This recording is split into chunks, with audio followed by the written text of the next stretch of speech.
गौर से सुनिए दोस्तों, क्या आपने कभी खुद से यह सवाल किया है कि अगर आपका मन आपका गुलाम बन जाए तो आप क्या नहीं कर सकते? क्या आपने कभी महसूस किया है कि आपकी जिंदगी में सबसे बड़ी लड़ाई बाहर की दुनिया से नहीं, आपके अपने मन से है? सुबह उठने का मन नहीं करता, कुछ नया सीखने का मन नहीं करता, बुरी आदतें छोड़ने का मन नहीं करता, गुस्सा आ जाता है, मन भटक जाता है, काम का मन नहीं करता, और फिर दिन के अंत में पछतावा होता है कि आज भी खुद से हार गया। कभी सोचा है कि ऐसा क्यों होता है? इस वीडियो में हम उसी गहराई तक उतरेंगे जहां से ये सारा खेल शुरू होता है, आपके मन से। और बात बस समझने की नहीं है, बात है जागने की, सच को देखने की और अपने मन को साधने की। क्योंकि जिसने अपने मन को साध लिया उसने सारा संसार जीत लिया।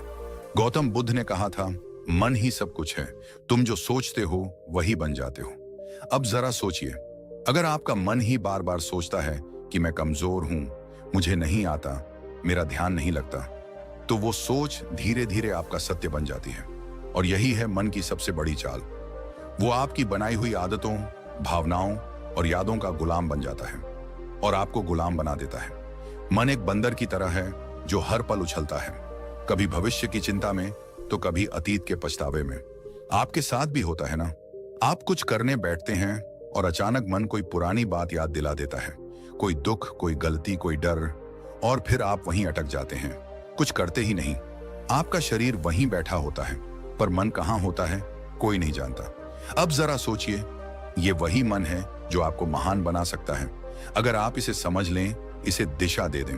क्योंकि मन खुद नहीं जानता कि क्या अच्छा है, क्या बुरा है। वो तो बस जिस चीज को आप बार बार दोहराते हो उसी को सच मान लेता है। अगर आप हर रोज खुद से कहते हो, मैं कुछ नहीं कर सकता, मेरा मन नहीं लगता, मेरी किस्मत खराब है, तो मन वही दोहराएगा, वही परोसता रहेगा और आप उसी में डूबते जाओगे। पर अब वक्त आ गया है कि आप इस मन को पहचानो, इसका व्यवहार समझो, इसकी चालाकी पकड़ो और इसे खुद के अधीन करो। मनोविज्ञान कहता है कि हमारे 95% निर्णय हमारे अवचेतन मन से लिए जाते हैं। यानी हम जो सोचते हैं, जो महसूस करते हैं, उसका बड़ा हिस्सा हमें पता भी नहीं चलता और फिर भी वही हमारे जीवन की दिशा तय करता है। यानी अगर आपने अपने मन को सही प्रशिक्षण नहीं दिया तो वो बिना आपकी मर्जी के आपको वहां ले जाएगा जहां आप कभी नहीं जाना चाहते थे।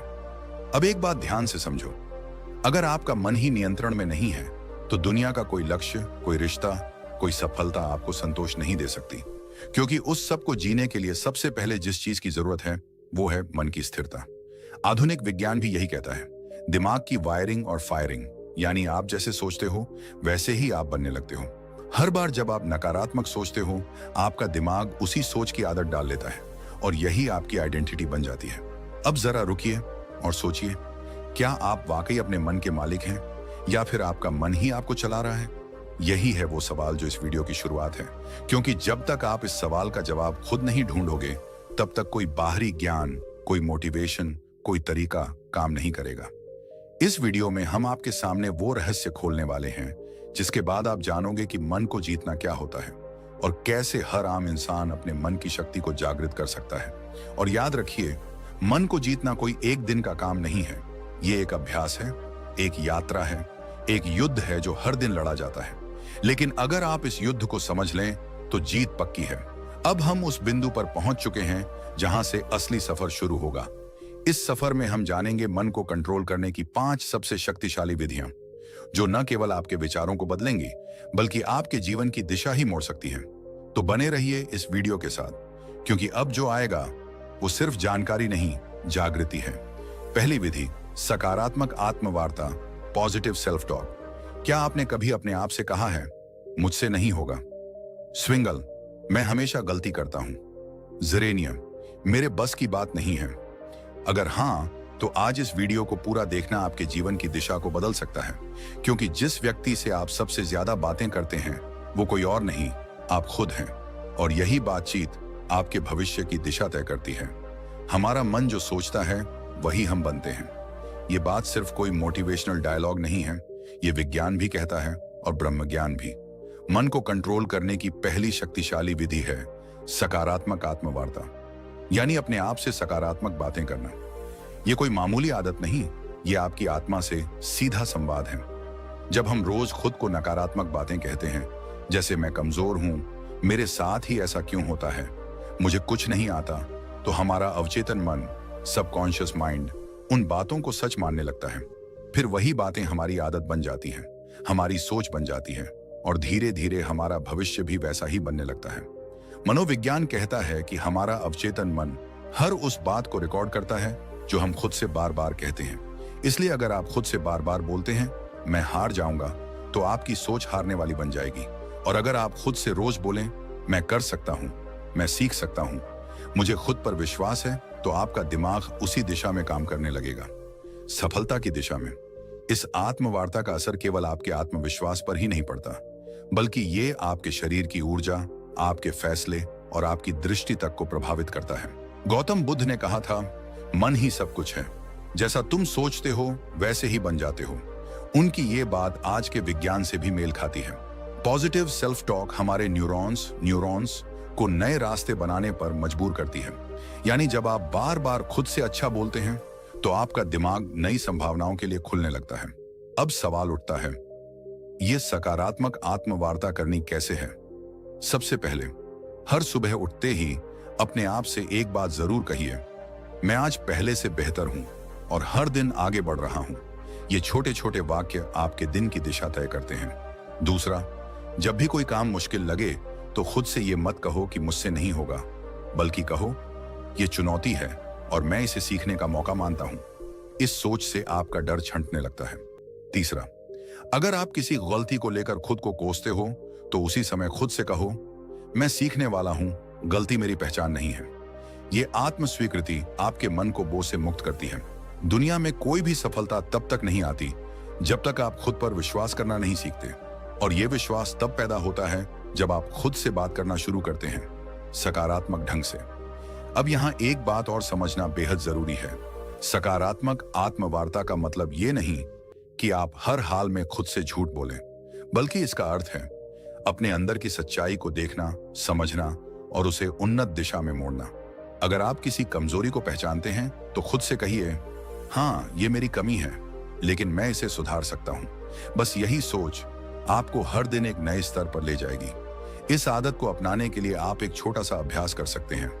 रोज रात को सोने से पहले अपने आप से 3 सकारात्मक बातें बोलिए, जैसे आज मैंने खुद पर काम किया, मैं आगे बढ़ रहा हूं, मुझे खुद से प्यार है।